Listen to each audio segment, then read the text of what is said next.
संकलित मूल्यमापन द्वितीय सत्र परीक्षा विषय मराठी इयत्ता 5वी आपण अध्ययन निष्पत्तीवर आधारित प्रश्नपत्रिका पाहणार आहोत। तर चला मग प्रश्न पहिला, एका वाक्यात उत्तरे लिहा। संगीताला उत्तेजन देण्यासाठी राजाने कोणती आज्ञा केली? उत्तर आहे, संगीताला उत्तेजन देण्यासाठी राजाने राज्यात सगळ्यांनी गाण्यातच बोलायचे ही आज्ञा केली। प्रश्न दुसरा, तुकडोजी महाराजांनी कोणता ग्रंथ लिहिला? उत्तर आहे, तुकडोजी महाराजांनी ग्रामगीता हा ग्रंथ लिहिला। प्रश्न तिसरा, आदिवासींच्या होळीला किती वर्षाचा इतिहास आहे? उत्तर आहे, आदिवासींच्या होळीला सुमारे 800 वर्षांचा इतिहास आहे। प्रश्न चौथा, पाण्याच्या प्रश्नाप्रसंगी महाराजांनी कोणता आदेश दिला? उत्तर आहे, पाण्याच्या प्रश्नाप्रसंगी महाराजांनी विहिरीतला गाळ काढा, विहिरी खोदा, दरबारातून लागेल तेवढा खर्च करा असा आदेश दिला।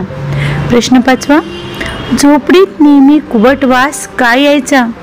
उत्तर आहे, जमीन सतत ओलसर असल्यामुळे झोपडीत नेहमी कुबट वास यायचा। प्रश्न ब, पुढील प्रश्नांची उत्तरे लिहा।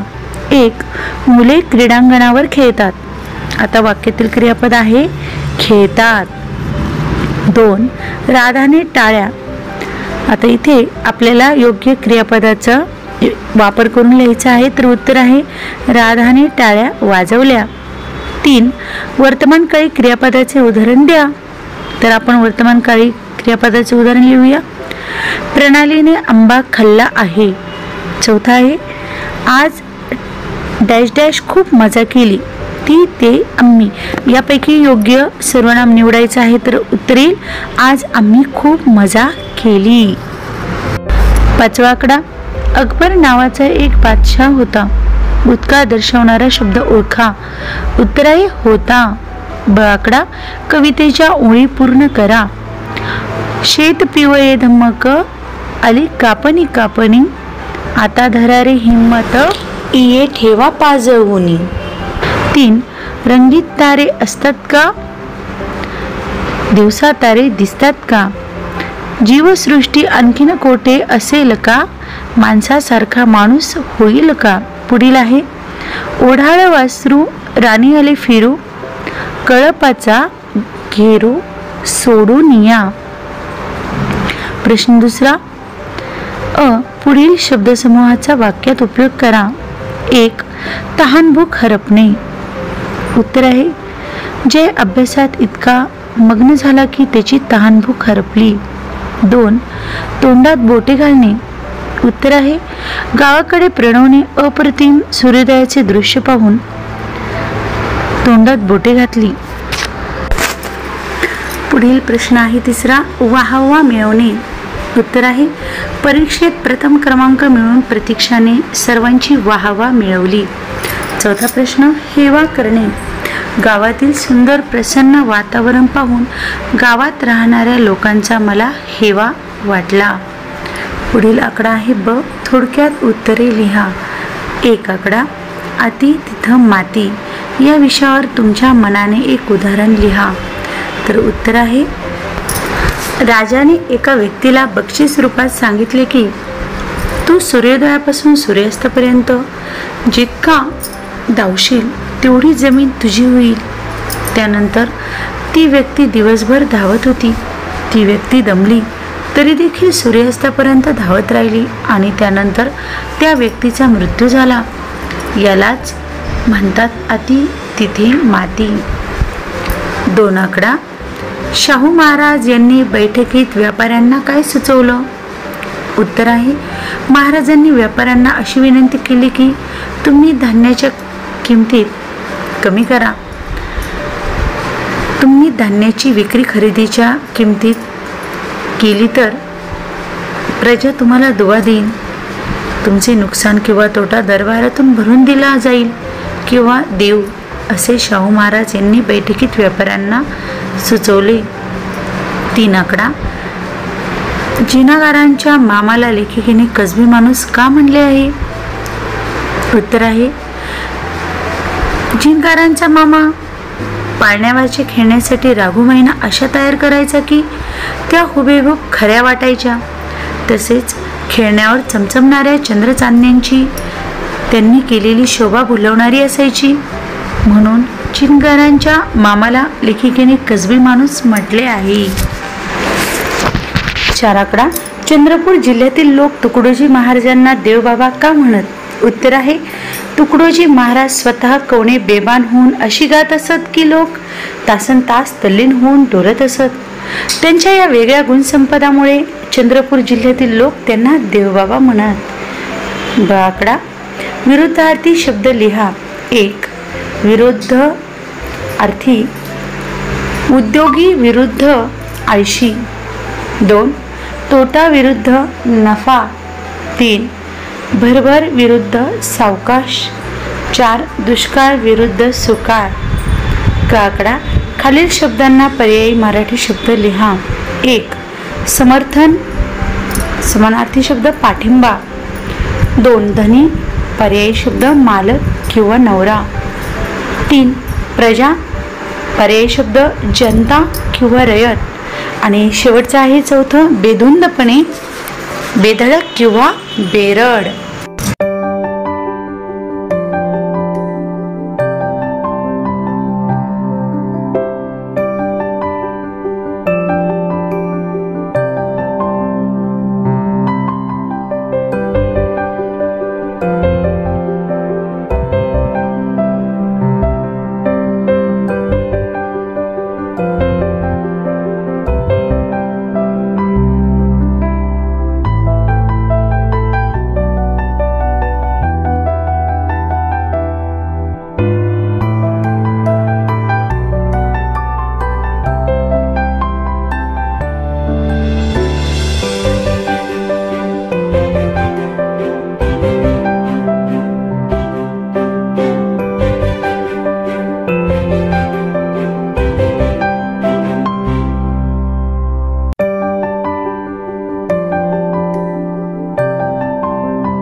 संकलित मूल्यमापन द्वितीय सत्र परीक्षा इयत्ता 5वी विषय परिसर अभ्यास। पहिला प्रश्न पाहणार आहोत आपण। कंसातील योग्य शब्द निवडून रिकाम्या जागा भरा। मित्रत्वाची, सोलापूर, मजबूत, शरणवणे इथे आपल्याला असे पर्याय दिलेले आहेत, तर आपल्याला त्यातील योग्य पर्याय निवडून लिहायचा आहे। तर पहिला प्रश्न आहे, मध्य प्रदेशात आढळणाऱ्या देवराया शरणवणे म्हणून ओळखल्या जातात। उत्तर आहे शरणवणे। 2. निरामयतेने आपल्यातील मित्रत्वाची भावना वाढते। उत्तर आहे मित्रत्वाची। 3. कॅल्शियममुळे आपली हाडे मजबूत होतात। उत्तर आहे मजबूत। 4. सोलापूर हे ठिकाण चादरींच्या निर्मितीसाठी प्रसिद्ध आहे। उत्तर आहे सोलापूर। ब आकडा, पुढील विधाने चूक की बरोबर ते लिहा। 1. फ्रीजमध्ये ठेवल्यामुळे अन्नाला ऊब मिळते।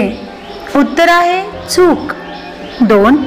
वाहतुकीच्या सोयीमुळे काम जलद गतीने होतात। उत्तर आहे बरोबर। 3. भारतात वस्त्रांच्या बाबतीत विविधता आढळते। उत्तर आहे बरोबर। 4. निर्जीव घटकांमध्ये मृत सजीवांचा समावेश होतो। उत्तर आहे बरोबर। पुढील प्रश्न आहे दुसरा। अ आकडा, नावे लिहा। 1. संदेश वहनांची साधने। पहिला आहे दूरदर्शन आणि दुसरा आहे दूरध्वनी। 2. अन्न टिकवण्याच्या पद्धती। पहिला आहे वाळवणे, दुसरा आहे थंड करणे। 3. राष्ट्रीय उद्याने। पहिला आहे काझीरंगा राष्ट्रीय उद्यान, दुसरा आहे ताडोबा राष्ट्रीय उद्यान। त्यानंतर चौथा आहे प्रथिनयुक्त पदार्थ। तर पहिला आहे कडधान्य आणि दुसरा आहे मांस व मासे। आता ब आकडा पाहूया। खालील प्रश्नांची उत्तरे लिहा। 1. जल व्यवस्थापन म्हणजे काय? उत्तर आहे पाण्याचा काटकसरीने वापर करून पावसाचे पाणी अडवून जमिनीत जिरवणे किंवा टाक्यांमध्ये साठवणे, अशा पद्धतीने पावसाळ्यानंतर काळातही पाणी उपलब्ध होईल अशी सोय करणे, याला जल व्यवस्थापन म्हणतात। 2. आपल्या स्वभावातील दोषांची जाणीव झाल्यानंतर आपण काय केले पाहिजे? उत्तर आहे आपल्या स्वभावातील दोषांची जाणीव झाल्यानंतर ते दोष दूर करण्याचा प्रयत्न केला पाहिजे। 3. चेतासंस्था कशापासून बनते? उत्तर आहे मेंदू आणि चेतातंतूचे जाळे यापासून चेतासंस्था बनते। 4. अनुवांशिकता म्हणजे काय? उत्तर आहे आपल्या कुटुंबियांसारखी आपल्यामध्ये जन्मतः अनेक लक्षणे येणे, याला अनुवंशिकता म्हणतात। 5. संसर्गजन्य रोग म्हणजे काय? उत्तर आहे ज्या रोगांची एकाची दुसऱ्याला लागण होऊ शकते, अशा रोगांना संसर्गजन्य रोग म्हणतात। प्रश्न तिसरा। अ आकडा, पदार्थांची विभागणी त्यांच्या अवस्थानुसार स्थायू, द्रव व वायू अशा गटात करा। पाहिते खडू, रांगोळी, पाणी, धूर, ऑक्सिजन, पेट्रोल, नायट्रोजन, दूध, लाकूड, कोळसा, केरोसिन, बर्फ आणि बाष्प असे दिले आहे। तर आपल्याला काय करायचं आहे, इथे 3 कप्पे आहेत, स्थायू पदार्थ, द्रव पदार्थ आणि वायू पदार्थ। तर या 3 कप्प्यांमध्ये आपल्याला यांची विभागणी करायची आहे। तर स्थायू पदार्थामध्ये आहेत खडू, रांगोळी, लाकूड, बर्फ, कोळसा। द्रव पदार्थामध्ये आहे पाणी, पेट्रोल, दूध, केरोसिन। वायू पदार्थामध्ये आहे धूर, ऑक्सिजन, नायट्रोजन। तर ब आकडा, पर्यावरणासंबंधी कोणत्याही 3 चांगल्या कृती लिहा। तर पहिली आहे वृक्षारोपण आणि वृक्ष संवर्धन करणे। 2. दूषित पाण्याचे शुद्धीकरण करून ते पाणी पुन्हा वापरणे। 3. सुका कचरा आणि ओला कचरा वेगळा ठेवणे किंवा ठेवू। आता आपण भाग 2 पाहणार आहोत। प्रश्न चौथा। अ आकडा, नदी व नदी काठावरील संस्कृती यांच्या जोड्या जुळवा। 1. हडप्पा संस्कृती, 2. चीन संस्कृती आणि 3. इजिप्त संस्कृती। तर पुढे बघा आपल्याला अनुक्रमे 1 होयांग हो संस्कृती, 2 नाईल, 3 सिंधू आणि 4 टायग्रिस असे दिलेले आहेत. तर आपण काय करूया, या जोड्या जुळूया. 1 हडप्पा संस्कृती, उत्तर आहे सिंधू. 2 चीन संस्कृती, उत्तर आहे होयांग. 3 इजिप्त संस्कृती, उत्तर आहे नाईल. ब आकडा रिकाम्या जागी गटातील योग्य शब्द लिहा. तर इथे आपल्याला पर्याय दिलेले आहेत. पहिला आहे ओबडधोबड, दुसरा शक्तिमान, तिसरा शेती आणि चौथा आहे चाकाचा. तर यापैकी आपल्याला योग्य पर्याय निवडायचा आहे. तर पहिला आहे ताम्रयुगात लागलेला अत्यंत महत्त्वाचा शोध म्हणजे चाकाचा शोध, उत्तर आहे चाकाचा. 2 नवाश्मयुगात शेती हे लोकांच्या निर्वाहाचे प्रमुख साधन होते, उत्तर आहे शेती. 3 मानव प्रामुख्याने गुहांमध्ये वस्ती करीत होता, उत्तर आहे शक्तिमान मानव. 4 पुराश्मयुगातील सुरुवातीची हत्यारे ओबडधोबड होती, उत्तर आहे ओबडधोबड. प्रश्न 5 अ आकडा खालील प्रश्नांची उत्तरे लिहा. 1 अश्मयुगाच्या काळाचे कोणते 3 कालखंड पाडले जातात, उत्तर आहे अश्मयुगाच्या काळाचे 3 कालखंड. 1 पुराश्मयुग, 2 मध्याश्मयुग आणि शेवटचा आहे तिसरं नवाश्मयुग. प्रश्न 2 नवाश्मयुगीन संस्कृतीचे वैशिष्ट्य कोणते, उत्तर आहे शेतीची सुरुवात हे नवाश्म संस्कृतीचे वैशिष्ट्य होते. 3 चाकाचा उपयोग प्रथम कोणी केला असावा, उत्तर आहे चाकाचा उपयोग मातीची भांडी घडवणाऱ्या व्यक्तींनी सर्वप्रथम केला असावा. पुढील प्रश्न आहे 4 नाईल नदीकाठची जमीन अत्यंत सुपीक का झाली, उत्तर आहे नाईल नदीला दरवर्षी पावसाळ्यात पूर येतो. नाईल तिच्या काठावर जोगाळ आणून टाकते, त्यामुळे नाईल नदीच्या काठची जमीन अत्यंत सुपीक होते. 5 मॅमथॉस सारखे महाकाय प्राणी नष्ट का झाले, उत्तर आहे मोठ्या प्रमाणात झालेली शिकार आणि पर्यावरणातील बदल यामुळे मॅमथ सारखे महाकाय प्राणी नष्ट झाले. पुढील ब आकडा खालील शब्दांचे अर्थ लिहा. 1 पशुपालन, जनावरांकडून दूध दुभते पदार्थ इत्यादी मिळवणे आणि त्यांच्याकडून कष्टाची कामे करून घेणे. 2 मेसोपोटेमिया, मेसोपोटेमिया म्हणजे 2 नद्यांच्या मधला प्रदेश म्हणजेच दुआब. क आकडा नदीचे नाव व त्या काठावर वसलेले शहर यातील चुकीची जोडी ओळखा आणि पर्याय लिहा. तर पहिला पर्याय आहे नर्मदा हथनोरा, ही जोडी बरोबर आहे. दुसरा पर्याय आहे भीमा गंगापूर, ही जोडी देखील बरोबर आहे. तिसरा पर्याय आहे गोदावरी, गोदावरी नाशिक, ही जोडी बरोबर आहे. आणि चौथा पर्याय आहे प्रवरा चिरकी नेवासा, तर ही जोडी चुकीची आहे. तर आपण इथे पर्याय क्रमांक लिहूया 4.